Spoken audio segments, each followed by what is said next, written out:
तो आपने दुआ पढ़नी है। इस दुआ की इतनी रहमतें बरकतें हैं कि आप को यकीन करना पड़ेगा और इसमें कोई शक नहीं है दुआओं के मुजर्रब होने में, क्योंकि सब दुआएं जो हैं वो बहुत ही ख़ास और अहम होती हैं।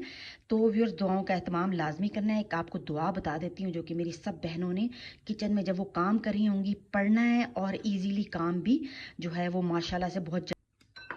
तो व्यूअर्स, दुआ कौन सी है? दुआ है जनाब, अल्लाहुम्मा इन्नी अस्अलुका मिन फजलिका व रहमतिका। तो इस दुआ का जो तर्जमा है ये है कि अल्लाहुम्मा इन्नी अस्अलुका, ए अल्लाह मैं तेरे से सवाल करता हूँ, अल्लाहुम्मा इन्नी अस्अलुका मिन फजलिका, तेरे फजल का और तेरी रहमत का। तो व्यूअर्स, ये इसका जो है वो तर्जमा है। बस पढ़ते जाएं और काम करते जाएं। और रब्बाना ग़फ़िरली ये भी आप पढ़ सकते हैं। तो जो जो दुआएं याद है ना, तो